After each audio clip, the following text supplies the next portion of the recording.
Okay, let's get started with today's lecture. The title is Anatomical and Functional Neuroimaging of Animal Models. And most of the lectures you've seen in this course thus far have been targeted towards human application, so this is a little bit different. And I want to start by saying why study animal models. So there are several advantages for doing this, and one of the most evident ones are that the use of animal models allow comprehensive multimodal investigations, which is particularly useful in neuroscience because you can add the information that you obtain with anatomical or functional MRI to electrophysiology data or to optical imaging data. You can have the animal under conditions that allow you to make specific pharmacological manipulations that target certain pathways so that you understand the role of that pathway. And you can also use genetics and transgenic animals so that you understand the function and role of genes into phenomena that you are imaging. So these are examples from data obtained at NIH here in the lab of David Leopold, where he's doing fMRI in the macaque simultaneously to recording electrophysiology with local field potentials and doing the correlation between the fMRI signals and the LFP signals that he obtains from the same location. Here's another example where in the mouse, MRI and fMRI data is obtained together with an optical imaging probe connected so that you can look at calcium transients during the functional MRI activations. These experiments are usually not easy to do in humans, or at least not with resolutions of single voxels. In terms of pharmacological manipulations, this is data that we acquired a long time ago, actually, but it's still very useful in showing how powerful it is to use animal models. In here, we were trying to understand the role of cyclooxygenase in the hemodynamic response function, and we were trying to understand whether COX was specifically uncoupling the blood flow hemodynamics that you measure with fMRI from neuroactivity. So in this experiment, we had a rat in the magnet anesthetized with alpha-chlorellose anesthesia, and we performed somatosensory stimulation. So stimulation of the left paw causes activation of the right primary somatosensory cortex here, and this is the normal BOLD and the normal CBF response that you obtain from the animal. And then after we collect these normal responses under normal conditions, then we give meloxicam, which is a powerful and somewhat specific inhibitor of cyclooxygenase 2. And when we do that, you see here that the response that you originally obtained is attenuated, and it's attenuated in a time-dependent manner so that, for example, after about an hour or so of the infusion of this drug, you have a very substantial reduction of the BOLD response. And if in the end of the experiment, then you add back to the animal the main product of the COX-2 metabolism, which is prostaglandin E2, you obtain the response back. And all of this is happening at the level of blood hemodynamics that you're measuring with fMRI. But when you do the same experiment measuring now somatosensory evoked potentials, SEPs, you see that these pharmacological manipulations have no influence at all in the electrophysiology. So you're really looking at a metabolite that is specifically looks at neuroactivity signaling and produces blood flows changes and targets that pathway. So COX-2 is a very essential pathway in the neuroactivity to blood flow conversion. Here is the data that shows, again, under baseline conditions, COX activity CBF and BOLD, then you do the meloxicam infusion, you have a substantial reduction in the COX activity because meloxicam targets and blocks this pathway. That causes a substantial reduction in CBF and BOLD. And when you add PGE2, you have a partial recovery of CBF and BOLD. But again, all of that happens without any changes whatsoever in their activity. Another example of pharmacological manipulations is looking at nitric oxide again as a major contributor to the hemodynamic transfer.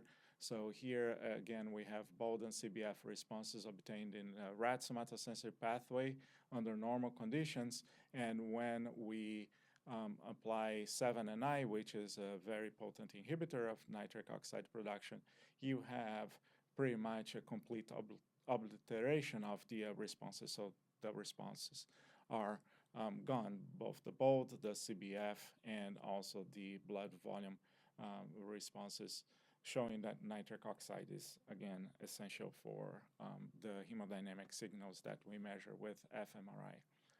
In terms of combining fMRI with more modern techniques like optogenetics, here's an experiment that was done at Stanford University in the lab of Lee et al., where they inserted a optogenetic probe in the cortex here and shined light into the brain, and you see here the increase in neuroactivity caused by this area here that had channel rhodopsin on it, and they could measure the signals both with electrophysiology as well as with fMRI, showing that you're able to use light to cause changes in neuroactivity. And similar experiments were performed here, again targeting the somatosensory pathway in the mouse, showing again that you can use light to cause changes in neuroactivity that you can measure with fMRI. Another major advantage of using animal models is that we like to think that we have better toys than what's available for humans. In particular, on the technical side, a lot of what we use with humans is developed on the animal side things, and in terms of magnetic field strength, there are magnets that allow animals to go in that are up to 21 Tesla, and these magnets are working and producing images in a horizontal configuration up to 17.6 Tesla. We're hoping to get one of these magnets here by next year. The gradients are also stronger. We can have up to 1,000 millitesla per meter in a 12 centimeter ID, which is the standard gradient set that comes with the magnets that allow you to scan rats and mice. And with 1,000 millitesla per meter, you can see how useful these gradients would be, in particular for diffusion-weighted imaging and DTI tractography. But all of these improvements in technology translate in what? Into better spatial resolution, better SNR with the use of specialized RF coils that are placed really close to the brain, so that if you can really start comparing the images that you obtain with anatomical MRI to histological images. So we even call this histological MRI because the spatial resolution is really better than 50 microns isotropic if you use a combination of high field magnets, strong gradients, and specialized RF coils. So the specific outline of the talk today that is focused on our work and with marmosets, a small primate that we use as an animal model for functional brain activation. And I'm going to show to you that we can image the marmosets the same way that we study humans in the conscious awake conditions without the confounds introduced by anesthesia. And we're going to see with anatomical MRI that we can have a remarkable view of the corticocyral architecture using T1 weighted imaging. And when in the fMRI domain, We can obtain multisensory information from this animal from pretty much every sense that you want to study: somatosensory pathway, auditory, visual, and also resting state. And then I'm going to finish my talk showing also outside the MRI domain, how can we use optical imaging to directly visualize the neurovascular unit, neurons and blood vessels, with the spatial resolution of a single neuron and a single blood vessel. So first, a little bit of motivation for why using marmosets. Marmosets are a small New World primates that are pretty much the size of a large rat, so they fit into the standard animal MRI machines. But for us who are neuroscientists and trying to understand the brain, the marmosets, they have the major advantage that they retain the typical primate anatomical and functional organization of the brain. So here's a slide that compares the anatomy of the human brain and one of the most studied primates, the macaque, and that of the marmoset. So there is a substantial reduction in the scale. But in terms of the functional areas and the parcellation of the areas in the brain, the marmoset have the same anatomical and functional organization. And this is really important because we want to make sure that we are studying a model that is as close to humans as possible. And indeed, the marmosets, they occupy a very suitable and advantageous spot in the scale of animal models that are used to obtain information that can be translated to what we can learn about the human brain.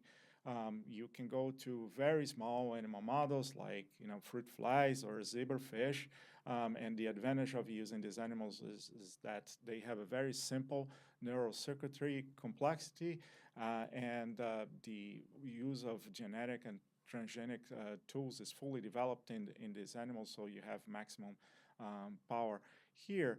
But this simpler complexity can also be a disadvantage given that the human brain is quite complex.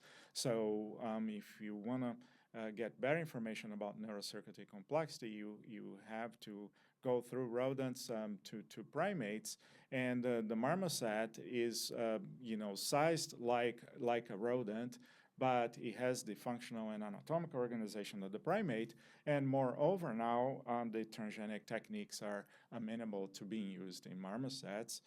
This is work done in Japan in 2009 where they demonstrated that it is possible to insert a transgene in a marmoset. The transgene here was GFP, but moreover that once you made one animal and that animal had its offsprings, the offsprings were also transgenic. So there is germline transmission, and you can generate lines of transgenic marmosets that will enable one to create several different models, for example, models of neurological disorders that will be very useful in further boosting the power of the marmoset as a translational model in biomedical research.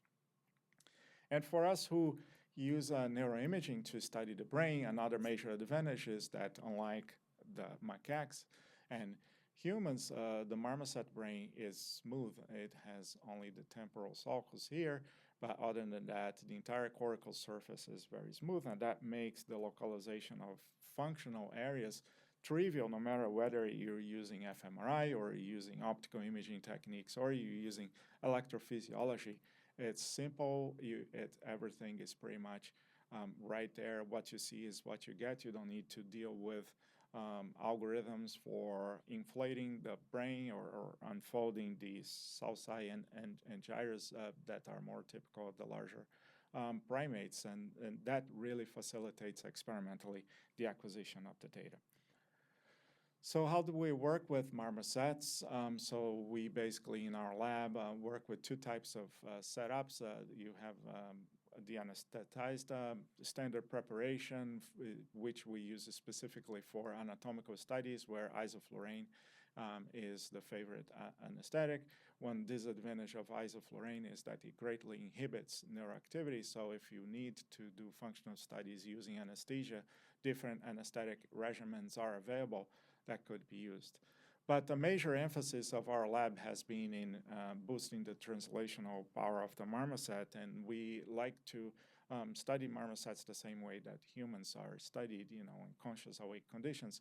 So for this, we developed a setup for allowing awake marmosets to be acclimated to being lightly restrained so that they can go in the magnet and we can get high quality images.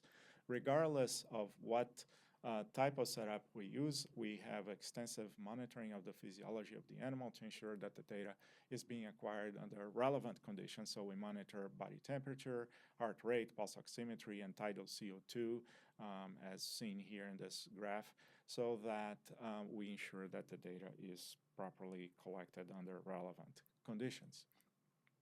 For working with the awake marmosets, we developed a specialized cradle, the animal bed where the animal goes in. So marmosets, their natural position is the Sphinx position, and in this cradle, the animals are dressed in a sleeveless jacket that is zip-tied to a body cover so that they don't escape through the back or the front of the animal bed. And then to restrain their heads, we used 3D printing technology to obtain this custom design helmets where we make a helmet for each of our individuals.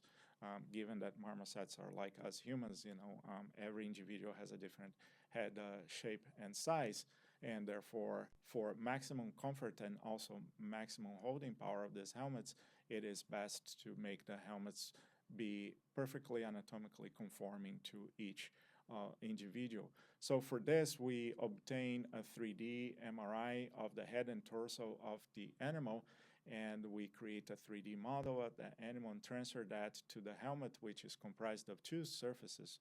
The green surface supports the chin of the animal, and the red surface is the one that holds the head in itself. So when you clamp them together, the animal is properly but very comfortably restrained, given that you have the anatomical conformation of the head of the animal to the surface of the helmet. So the animal doesn't even know that what is holding it because it's so comfortable.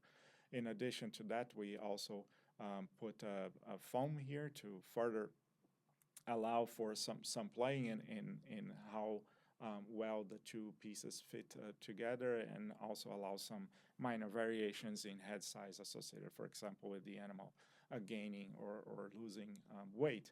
So here's a picture of an animal ready to go in the magnet in the Sphinx position, so looking out the bore, and the head restraint works really well. It provides better than or much less than a millimeter allowance of motion, and usually that motion is easy to correct with post-processing algorithms. Here the animal is also equipped with electrodes, contact electrodes wrapped around the wrists so that it can go in the magnet and undergo somatosensory stimulation. And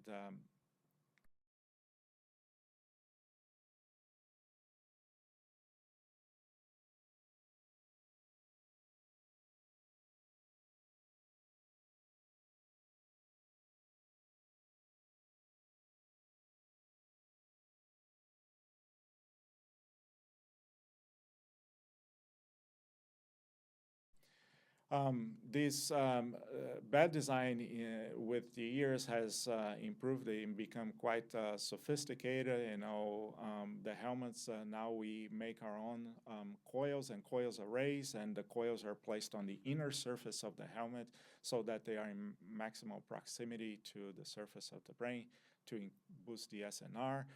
The electronic circuitry of the coils is built right there within the helmet. We also now are able to monitor the gaze of the animal with an eye tracking camera, and to provide rewards to the animals so that they actually behave inside the magnet. So this is a setup, for example, of an animal that is undergoing visual stimulation, where all the animal has to do is keep the eyes open so that they see images that are shown on an LCD monitor that is placed behind the magnet, and to incentivize the animal to keep its eyes open. If during the presentation of the images the animal has the eyes open, then the animal gets a reward in terms of sugary water. so that that works, to motivate the animal to participate in this study, and I'll show data later in this talk about that. And as I mentioned, we're building our own RF coils, so we understand really well about the circuit diagram of the received coils. We build our own preamplifiers, and here's an example of a 4-element array that was made for imaging the somatosensory cortex of the marmoset, and here are the individual channel images showing that these coils, they have maximum sensitivity to the surface of the cortex as expected. That's the place that is closest to each of the coils. When we do the sum of squares, we have this beautiful SNR map that is very high in the cortex. And what do you do with that? You collect beautiful anatomical images, but you also collect beautiful fMRI data. So this is data that was obtained by Daniel Papotti and Cecil Yen in the lab using an in-plane resolution of 250 microns and 1 millimeter thick slices. So you see here 8 consecutive slices that show the activation of the somatosensory pathway when we provide stimulus through those contact electrodes, and you see activation of primary somatosensory cortex, secondary somatosensory cortex, and caudate are the main areas that activate. There's also thalamic activation that we're not showing here. And then when you measure the bold response to a block design, you have this beautiful fMRI signal changes that are easy to measure because the sensitivity is very high.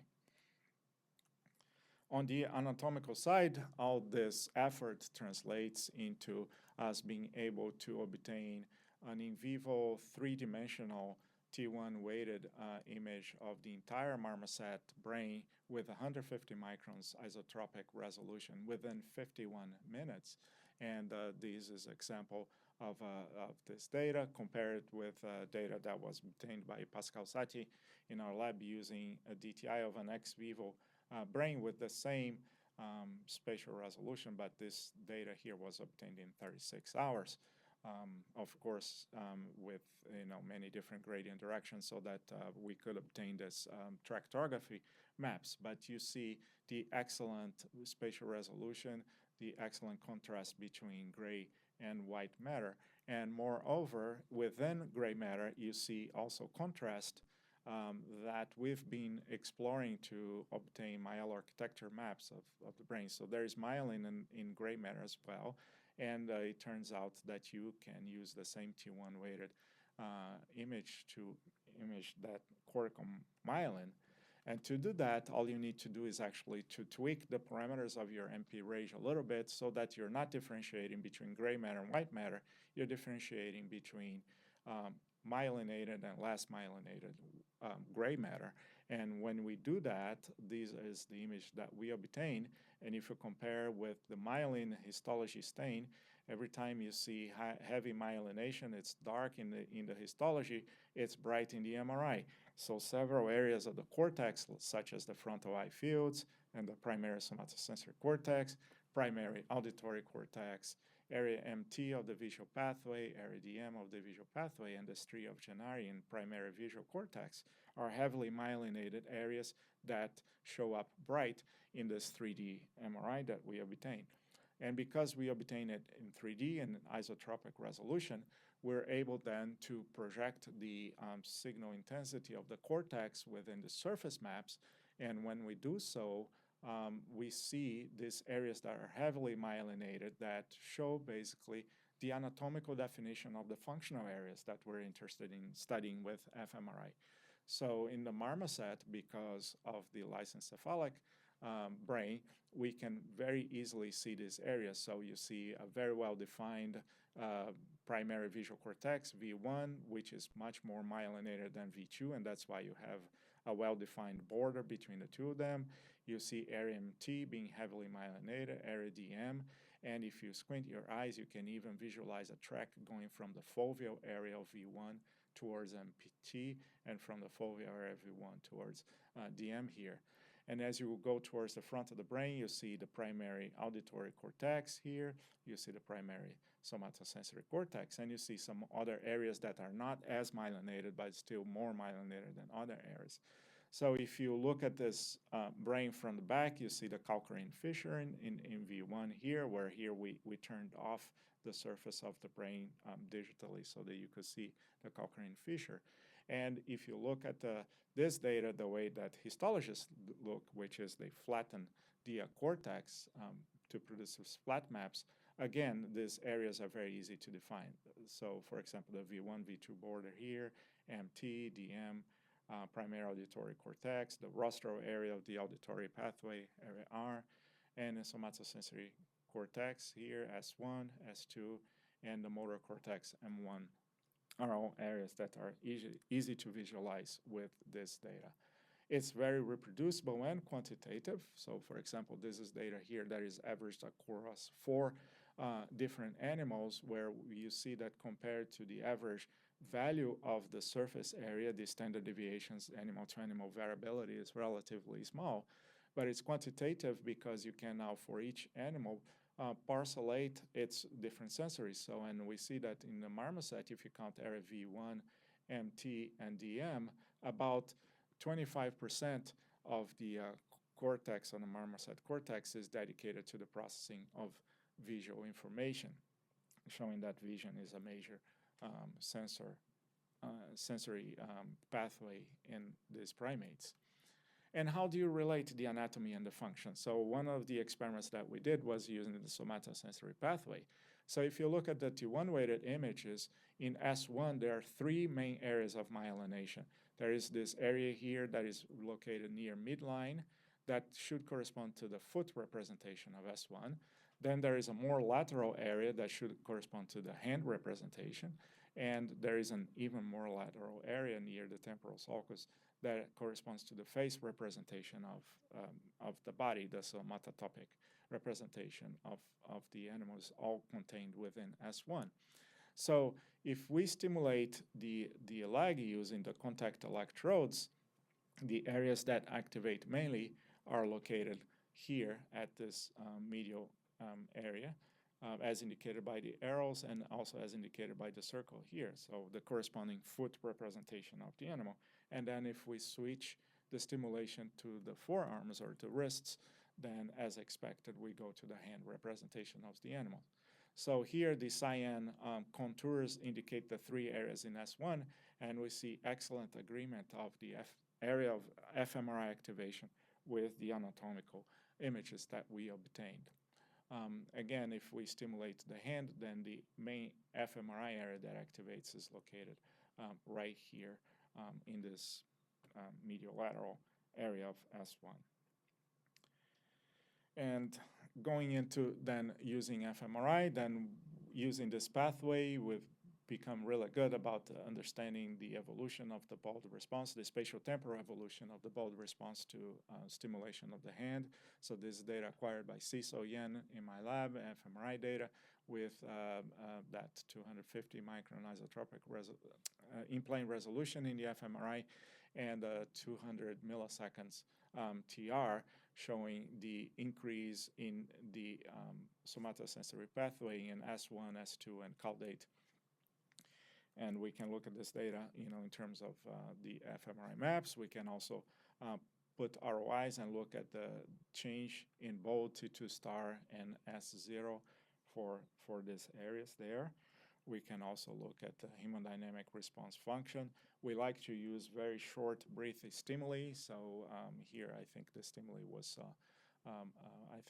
2 seconds long, and you have this nice gamma variate function that is being very well described in humans, but we have enough spatial resolution that we can look at signal changes in each of the different layers of the cortex and quantify that, because we can then go into this high spatial resolution fMRI data and parcellate the cortex in across different layers, as Ciso is doing this.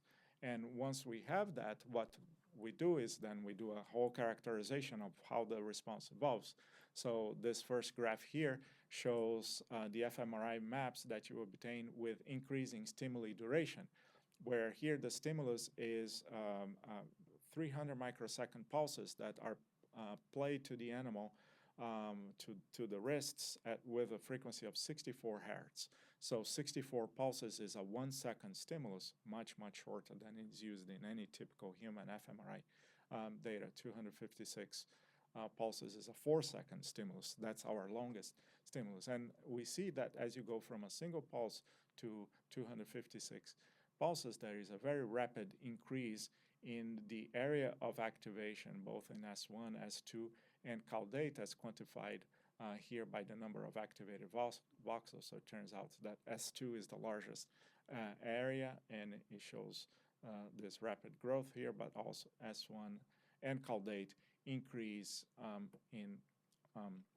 with stimulus duration. What we observe is that after about 64 pulses or a 1-second stimulus, there is somewhat of a plateau in this growth here. So for us, there is no sense in using stimuli that are longer than 1 second because you're not going to get any more of an area of activation. Also, the amplitude changes with the increasing stimuli duration, but also there is a plateau at about 1 second or 2 seconds, so that, again, the short stimuli are optimal in the sense of giving you the maximum activation that you need without overdriving the system. And we have enough temporal resolution that we can measure the very early onsets of the POD response at the time when the signal starts, the functional signal starts. And in a marmoset, the onset times are less than 1 second after we start the stimulus, within 100 milliseconds or so. S1 goes, and after that, S2 and caudate, showing that there is also some hierarchical order of activation there. So these are the kind of data that we are obtaining in our lab. If we move on to a different sensory system, and this data that we've been acquiring in collaboration with Corey Miller at UC San Diego, and also with David Leopold here in NIMH, we can obtain tonotopic maps. The animals are equipped with MR-compatible earphones, and we play sounds to the animals. So here's data that we are discriminating between low and high frequency of stimulus. So low frequency tones versus high frequency tones, shown here in blue and orange respectively. And what we see is that in primary auditory cortex of the marmoset, there is an alternation in the representations of high tones and low tones and high tones that has been very well described with electrophysiology. So the data agrees really well. And here we have the time courses showing, for example, that when the activation to high frequency tones is producing a high fMRI response, it produces a low response for the low frequency tones, and vice versa. So you see an alternation in amplitude as well. Resting state connectivity can also be measured in this conscious marmosets, and this was work done in collaboration with Elliot Stein at NIDA in Baltimore, where we had the animals just sit there, and we acquired fMRI data with a TR of 2 seconds for about 10 minutes. And when you do the analysis, you obtain 12 resting state networks that are anatomically they conforming to the brain. They make sense anatomically.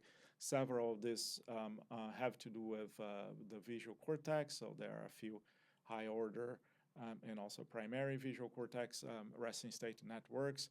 There is a basal ganglia network, there is a somatosensory network, a cerebellar network.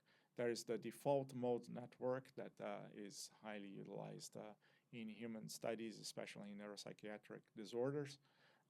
There is also a frontal pole network. All these networks, they have been shown in macaques and humans. They're also present in marmosets, and they serve to further validate the marmoset as a model of anatomical and functional organization of the brain.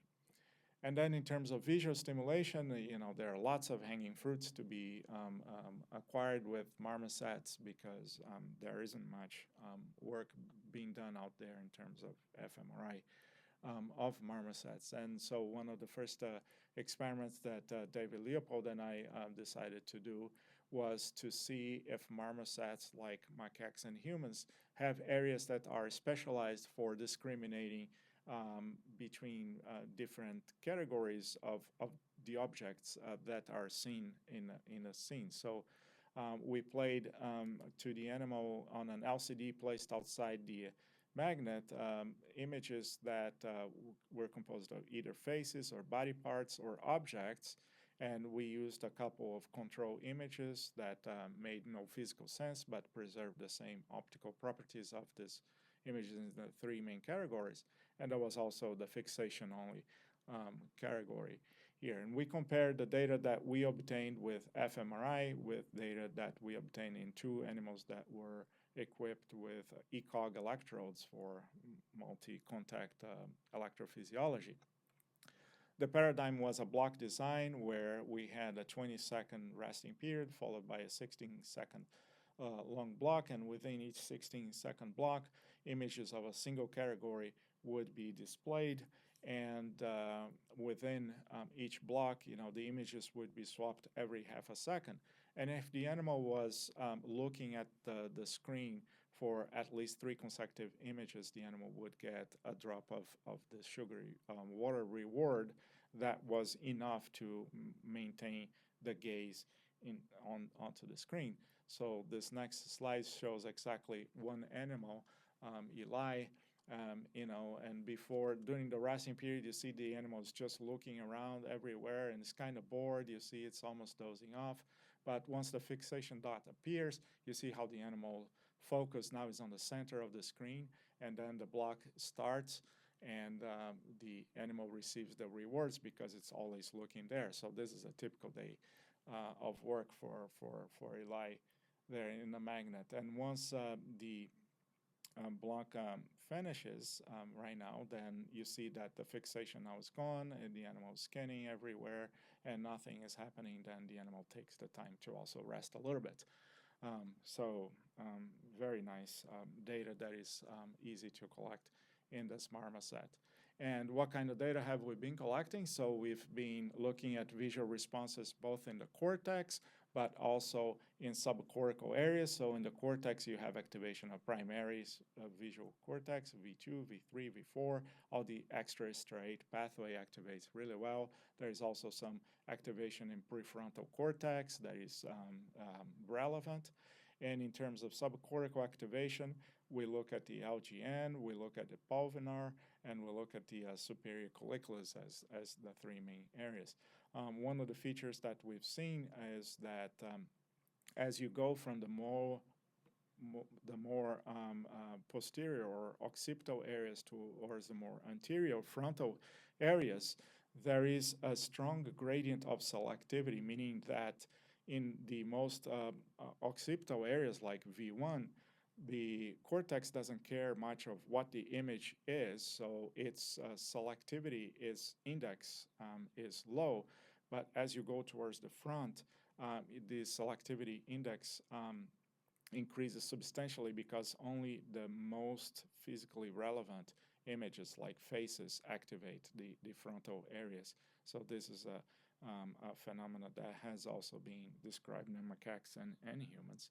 And if we compare between the different categories, one of the questions we asked were, are there areas that activate more when we display faces than when we display other types of images like body parts or objects? And so if we ask this, we obtain these discrete regions that we call face selective patches that also have been described in macaques and humans. And with fMRI, we found 5 of these areas in 2 monkeys and in both hemispheres of the 2 monkeys. So you see that in these areas here, the bold percent signal changes in response to faces is higher than to body parts or objects. And again, as you go from area O, which is the most occipital one, to area AD, which is the most frontal one, you have low selectivity here, but very high selectivity. Only faces activate AD and nothing else activates AD.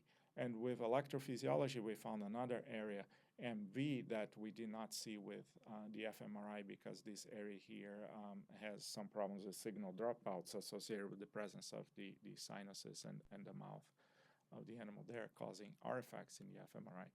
So with the COG, we measure these event-related potentials every time an image is shown, and there are 64 electrodes here, so we collect the data from each of the electrodes, and if you repeat the images, different categories of images will give you different event-related potentials. And these event-related potentials can be analyzed in terms of a time frequency analysis, where we have significant increase in this what we call high gamma band from 60 hertz to about 180 hertz, and you see a strong amplitude right there. There's also some negative amplitude here in a low frequency band, but we haven't analyzed that yet. The these contexts, they care about what is shown. So for example, this is a typical site that responds more to faces than to body parts, than to objects and the controls. Here, this is true if you increase the stimulus duration, this same selectivity is preserved. And when you look at the amplitude in the frequency domain, you see that faces give you higher amplitude than anything else there. And you can make a map for each of the electrodes. Here in yellow, you have electrodes that were placed in marmoset's timpy versus in blue, the electrodes that were placed in marmoset fudge. And if you look at area 1 here, for example, this contact electrode, that area particularly likes body parts more than faces or objects. But if you go to area 6, which is right here, that is an area that likes faces more than objects or body parts. And you can then color code that. So according to this pinwheel here, the light colors are low selectivity, as typical here in the occipital cortex, but as you go towards the front, you really have islands of electrodes that like faces more than body parts or objects, interspaced by islands that like body parts or objects more than faces. And if you compare the ECOG map with the fMRI map, there is very strong correspondence of these islands and their locations and number of islands as well. So this is the kind of data we've been acquiring. And finally, I want to go now away from fMRI, because fMRI has a limitation in terms of spatial resolution. We can and will probably not see individual neurons and individual blood vessels with fMRI. For that, we need to resort to optical imaging techniques such as two-photon microscopy. This is data acquired in our lab in a mouse brain, where you can put an intravascular fluorescent dye, and you can use that dye to visualize the entire capillary network in the cortex. Here, the field of view is 600 microns with a depth of 725 microns. And this is, the entire data set is typically smaller than a single fMRI voxel, right? So this is looking at it from the top, and this is looking at the data from the side. You can see penetrating arterioles, you can see the capillary network, and you can see draining veins and venules, and you can see individual vessels. And so that allows you to look at the vessels. How do we look at neurons? Well, it turns out that there are now these genetically encoded calcium indicators developed by our neighbors at the Genilia Farms in Ashburn, Virginia, which are molecules that they fluoresce when calcium enters the neurons. So the neurons are made to express these molecules either by the development of a transgenic animal or by the injection of the cortex with a virus that causes the neurons, once they infect the neurons, causes the neurons to express this molecule. So this is the 6th generation of this molecule called GCAMP. And this is GCAMP6S, and you can see that the cytoplasm of the neurons have a very large nucleus, but the cytoplasm is full with GCAMP6, which is fluorescent in green here. And the blood vessels are shown with a red fluorescent dye Texas red dextran. So we can look at neurons and blood vessels with single cell and single blood vessel resolution. And you can then make movies. So here, let me play this. And we can look at spontaneous activity. So whenever the neurons fire an action potential, they become fluorescent, and the two-photon microscope can look at these flashes of fluorescence. And in the meantime, you see the blood is flowing, the red blood cells, they're not labeled, so they appear as dark streaks every once in a while. That's a red blood cell passing by. So you can look at neuroactivity and you can look at blood flow activity all within the same field of view, and look for a neuron that is close to a vessel and try to relate them together.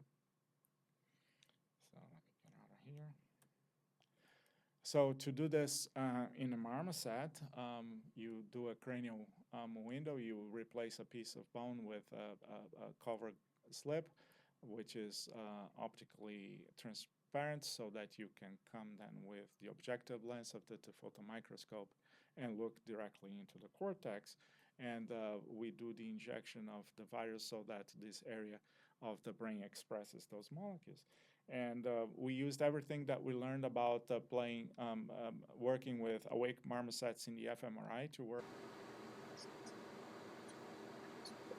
So this is a marmoset that is awake, as you can see the eyes moving, but absolutely calm and restrained, ready to do the experiments. And we do somatosensory stimulation, so somatosensory. So what kind of data do we get? So if you just look at resting state data, here's the vasculature of the animal, and you see that on the PO surface, we're going down the cortex. There is a lot of motion associated with the cardiac pulsation and also with breathing. But as we go deeper, and we can go up to 500 microns in the marmoset, then this motion decreases substantially, and then you can see the individual capillaries here. And then if you do the injection of the virus expressing the GCAMP construct, this postmortem is the area that we're looking at. Within that area, you can see the individually labeled neurons as expected.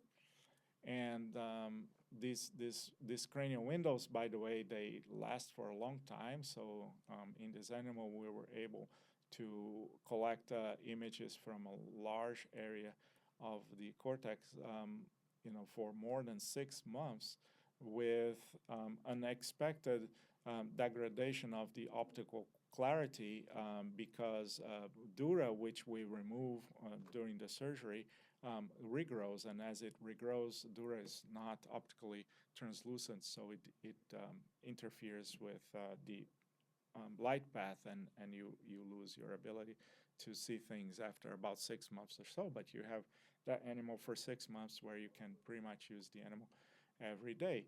And the data that you collect is, again, the blood vessels labeled in red and the neurons labeled in green here. This is a somewhat low magnification, and if you go into high magnification, you can see an arteriole branching into capillaries. You see here the capillaries, you see the red blood cells flowing around, and you see the neurons flashing here in this animal.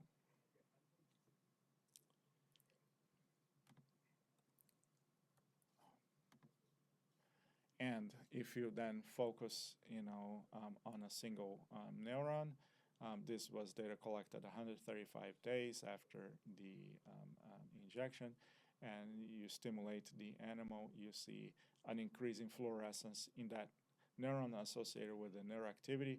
So this calcium indicators, they are not as fast as the individual action potentials, so they integrate over several action potentials, and as you continue the stimulus, you have an increase in fluorescence here. But this is hemodynamic independent. This is neuroactivity as reported by this calcium neurodynamics. And if you look at the blood vessel very next to that neuron, I believe this one here, then you can see that every time the stimulus is on, the capillary dilates, and then you can correlate the neuroactivity to the capillary function. And because you can get this entire vasculature over this millimeter by millimeter by 500 microns or so field of view, you can reconstruct the entire vasculature. So you have here the penetrating arterioles in red, the capillary network in green, and the draining venules in blue. And we observed that there is a somewhat of an order of penetrating arterioles, and within each of the penetrating arterioles, they are responsible for a certain section of the capillary network. So if we color code the capillary network fed by a single penetrating arteriole, this is what we see. We see that this vasculature is organized also in these functional subdomains, and it will be very interesting, for example, to do experiments in which we block blood flow to that single arteriole and see what happens to blood flow in the capillary networks, what kind of redistribution there is and what kind of consequences there are. But we can measure a whole number of different measures or properties of the vasculature, such as average capillary length and capillary density and tortuosity, so how curved they are. And we really have lots to do with this data. So in conclusions, I hope I showed you that there are several advantages of working with animal models, particularly in allowing this more comprehensive multimodal investigation of brain physiology and function. It can be performed in state-of-the-art MRI systems with high SNR and high spatial and temporal resolution. The challenge is that unlike us humans, animals are inherently non-compliant, and the most standard way of ensuring compliance is to use anesthetics to make the animals calm, but that introduces a major confound for studies of neurovascular coupling and of brain physiology. A way around this is to train the animals to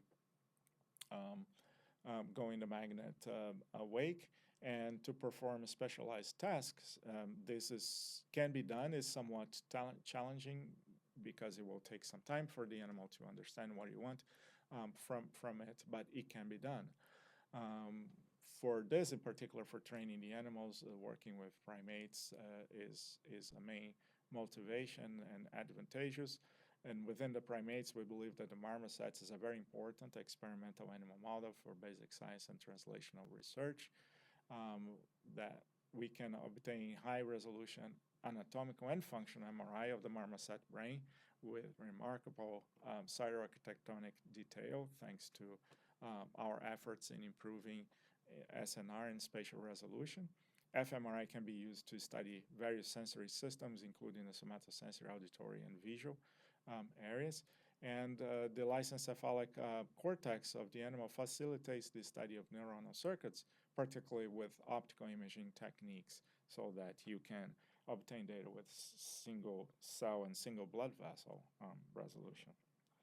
I want to thank the members of my lab that work daily very hard to make all this acquisition possible.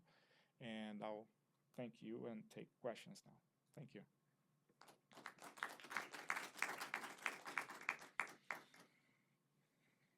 Question. So you show this slide about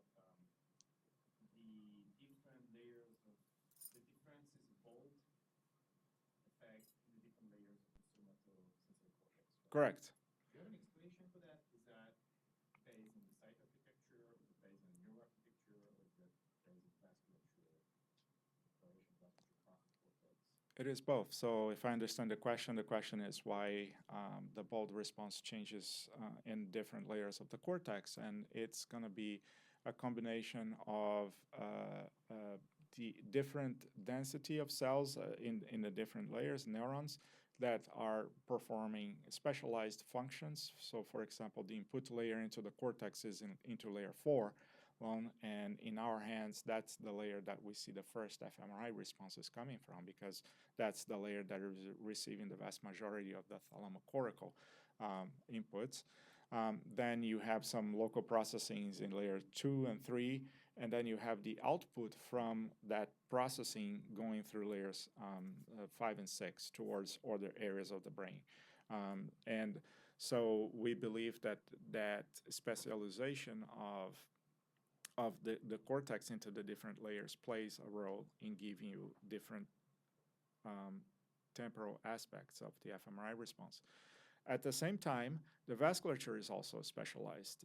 So most of the blood vessels that come into the cortex, they come through the surface, they penetrate, then through arteries that then dive into in the form of penetrating arterioles, as I showed in the two-photon data, and then merge into the capillary network. That will also have some role into the temporal aspects and also the amplitude. Of course, for the bold, it's easier to see bold signals on the venous side of the vasculature.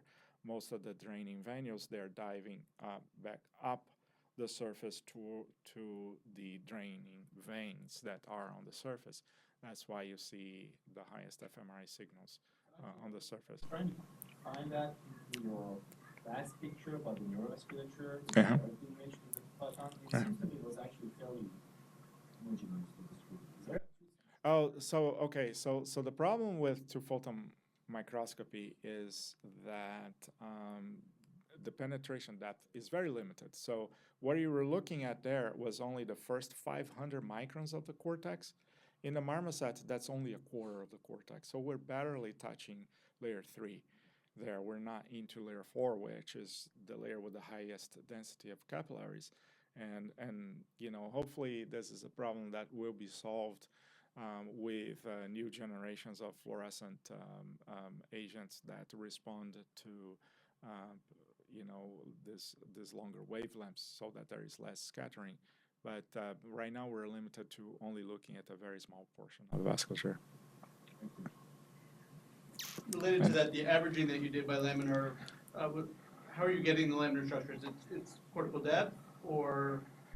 It's a combination of cortical depth and also using the architecture details of it. So using myelin and other histological markers that we can actually get with the MRI to help us the parcellation. In the end, we heavily rely on previously published atlases of the brain. We rely on histological data that is acquired post-mortem and some inference on that. But we do have a lot of cues that help us decide where the different layers are.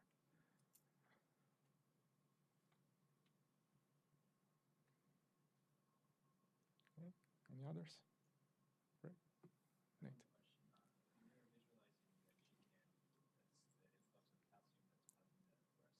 Right.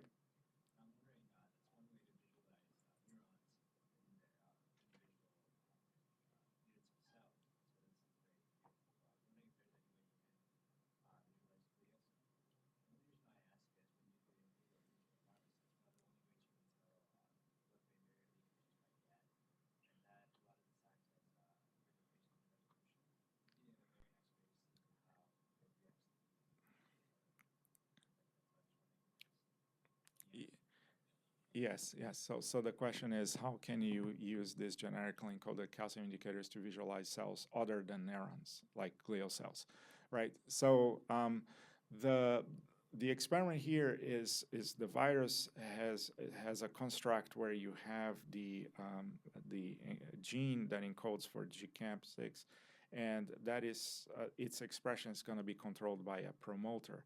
And the promoter was a synapsin promoter, which is more specific to neurons than to glial cells.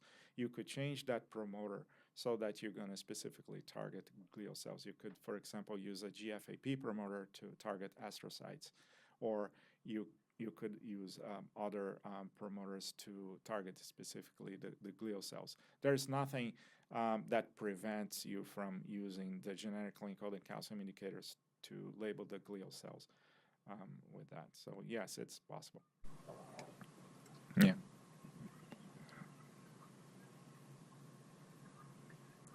I'm curious about one thing from your introduction. How come that vertical scanners can have a higher field strength than horizontal ones? Oh, so the thing with that is that the vertical scanners have also a much smaller bore, right? So you could fit a mouse into that vertical scanner. You wouldn't be able to fit a rat because you know the bore is too small. But we're gonna get there eventually. You know, it's just a matter of technology. The images are absolutely gorgeous. You know, from that 21 Tesla, I've seen images of small insects and even of mice now with a very impressive spatial resolution. The T1 time should be crazy, right? So it's all T2, but you gotta go very fast because T2 rotation time should be very short too.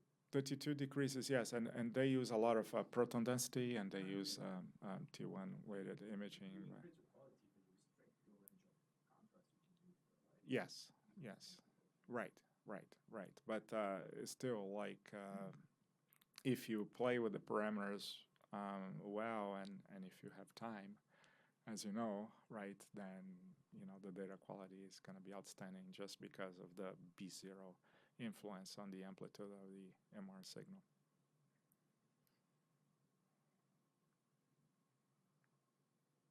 Okay, thank you.